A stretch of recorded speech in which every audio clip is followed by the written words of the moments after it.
Groupe C2. Donc, si vous voyez vous C2, à cause du petit 2, vous devez savoir tout de suite que c'est monoclinique, puisque c'est un des groupes ponctuels du monoclinique. D'accord? 2, M, 2 sur M. Et donc la notation étendue, il faut la préciser. Selon A, il n'y a rien. Selon C, il n'y a rien. L'axe 2, le long de B, comme d'habitude. Alors, on y va. On va le représenter ici.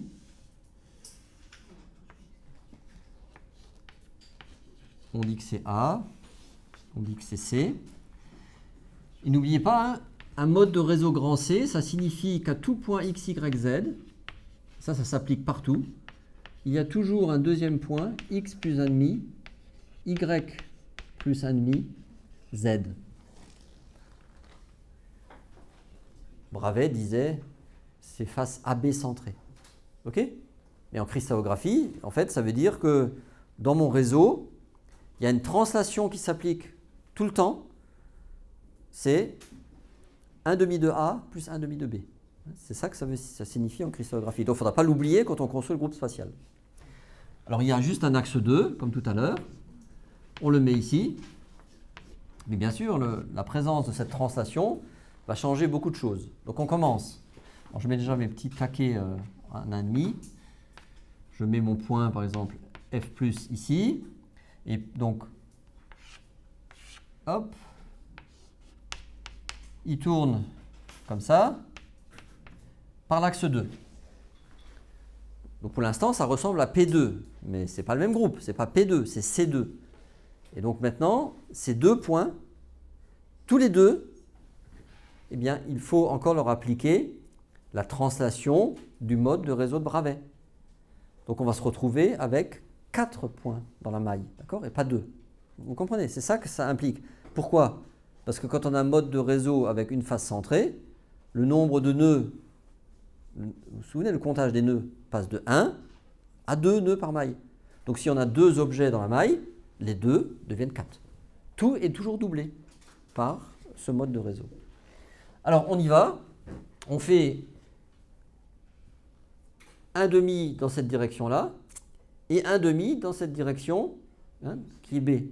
Donc en fait ici on va se retrouver avec un F, 1,5 plus, il se retrouve ici. Oui? Vous le voyez? Marie, elle a l'air perdue là. Oui, du coup il y a la moitié de la... Ben, tu avances, pardon, je vais mal dessiner là, effectivement. J'ai avancé de 1,5 comme ça et 1,5 comme ça. Et donc, vous voyez, sa cote en Y, il faut aussi indiquer qu'elle a monté d'1,5. Donc, c'est F, 1,5 plus. Celui-là, pareil. Donc, je le déplace par là. Donc, vous voyez, hein, je pense, qu'il va se retrouver ici, mais avec une cote 1,5 plus. Et donc là, on a nos 4 objets dans la maille. Oui? Je n'ai pas compris l'opérateur de ce ici. C'est normalement c'est 2, normalement. Le 2, il va de là à là, pas de problème. Mais ensuite, il faut appliquer le mode de réseau de Bravais. Le mode de réseau de Bravais, c'est une translation pour nous. Donc ce point-là, je fais une translation, celle qui est indiquée là, hein. 1,5 selon x, 1,5 selon y. Tu me suis? Donc le point, il est par là. Celui-là, pareil.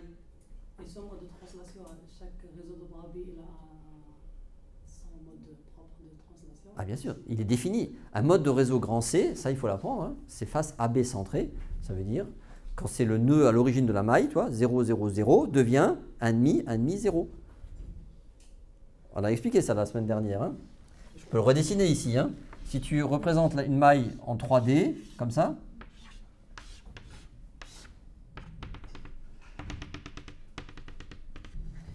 eh bien, tu as les nœuds ici, hein, ok? Donc si tu les comptes correctement, mais on l'a déjà fait ensemble, il y a un nœud par maille quand c'est un mode de réseau primitif. Ça c'est P. Maintenant si c'est un mode de réseau C, si ici je dis que ça c'est A, il faut définir hein, les axes, que ça c'est B et que ça c'est C, il y a un mode de réseau de type grand C te dit qu'en fait il y a un nœud supplémentaire ici Et donc ici, hein, puisque les deux faces sont équivalentes en cristallographie. Donc ça veut bien dire que pour passer de ce nœud-là à ce nœud-là, je fais 1/2 de A plus 1/2 de B. Tu vois? C'est ça que ça veut dire un mode de réseau grand C. Hein. C'est ça. Et ça existe. Tu vois? Potentiellement, ça existe. Et là, j'ai fait la même chose. Hein. Simplement, ce qu'il ne faut pas oublier, c'est ce que des fois les étudiants ne comprennent pas, c'est que ce mode de réseau de Bravais, là, cette translation qui s'applique sur les nœuds, vous savez, si ça s'applique sur les nœuds, vous savez, la symétrie, n'oubliez pas, la symétrie ponctuelle, elle est supérieure à la symétrie de position. Donc quelque chose qui s'applique sur les nœuds, ça s'applique sur tous les atomes, hein, forcément. Donc cette translation, elle s'applique à tous les atomes, à tout le contenu de ma maille. J'ai fait la même chose, je fais simplement 1/2 comme ça et 1/2 comme ça. Pour ce premier point, pour celui-là aussi, d'accord? Pour tous les points. Et dans ce cas, on trouve toujours 4 formats, mais dans les nœuds ici, il y a juste 2 formats. Ah, pourquoi? Vas-y, tu connais cette réponse. Pourquoi? Quand je regarde les nœuds, je regarde une position spéciale. Je regarde l'origine de la maille. Tu es d'accord? Là, maintenant, je suis quelque part n'importe où dans la maille. Mais n'importe où dans la maille, il subit aussi l'axe 2, n'oublie pas. C'est la combinaison de l'axe 2, la rotation de 180 degrés, et de la translation. C'est pour ça que c'est un nouveau groupe. C'est bien C2. Hein?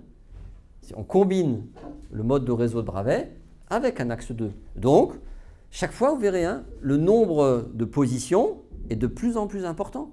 C'est pour ça que dans le cubique, on arrive très facilement, très vite, à 192 positions équivalentes.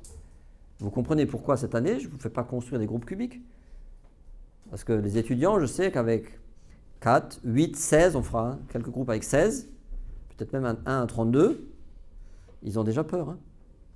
Donc toi, quand il faut générer 192 positions dans une maille, là, il faut être bien réveillé, hein, tu vois. Est-ce que c'est bon pour ça? Là. Oui? Donc, comme promis, pour que ce soit en vidéo, je vous remontre encore une fois. Pour la troisième direction, si ici, vous êtes à l'origine de la maille, ici, vous êtes le début de la maille suivante, et nous, hein, on est suivant Y. Si ici, c'est 1/2, mon point que j'ai représenté qui est là, X, Y, Z, et nous, bien sûr, ce qu'on représente ici, c'est la cote Y, d'accord, dans cette direction, la cote Y. Ici, c'est plus Y. 1/2 plus Y, c'est ici. Hein.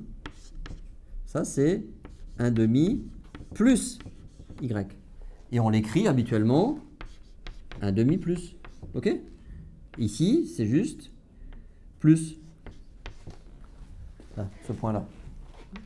Quand on écrit F plus, c'est ce point-là. Quand on écrit 1/2 plus, c'est ce point-là. Ouais. Et je vous rappelle, hein, le moins, celui qu'on écrit simplement moins, correspond en fait à la cote moins Y ou 1 moins Y, comme vous voulez. Mais ici, c'est moins Y, hein, exactement. Ce point-là, on l'écrit aussi moins, et vous êtes d'accord que c'est 1 moins Y. Et souvenez-vous, hein, pour toujours, en cristallographie, 1 moins Y, 10 moins Y ou 1 million moins Y, c'est toujours le même point, c'est toujours moins Y. Ça va? Et il y aura une position spéciale, hein, peut-être pour vous la plus difficile à capter dans un premier temps, c'est ce point-là qui est de l'autre côté d'1/2. Hein. Je vous rappelle qu'ici c'est 1/2, exactement. Ben, celui-là, on l'appelle 1/2 moins. OK? Et on le notera. 1/2 moins, et ça correspond bien sûr à 1/2 moins Y. C'est OK?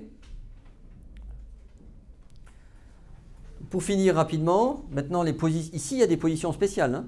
C'est-à-dire que si vous mettez un point ici, sur l'axe 2, là, vous êtes comme sur l'axe du manège. Hein. Vous ne tournez pas. OK? Donc, il y aura des positions spéciales dans le groupe. Hein, je vous les donnerai, je vous l'incrusterai le groupe dans la vidéo. On va encore déterminer ici les coordonnées. X, Y, Z. Bon, celui-là, on l'a déjà fait tout à l'heure. Hein. C'est moins X. Moins X. Y moins Z. Quelles sont les cotes de ces deux points, s'il vous plaît? ici?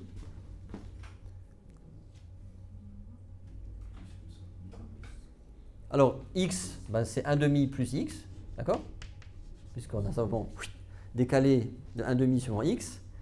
En y, qu'est-ce qui a changé en y? Ben si, ça a changé. C'est 1 demi plus y.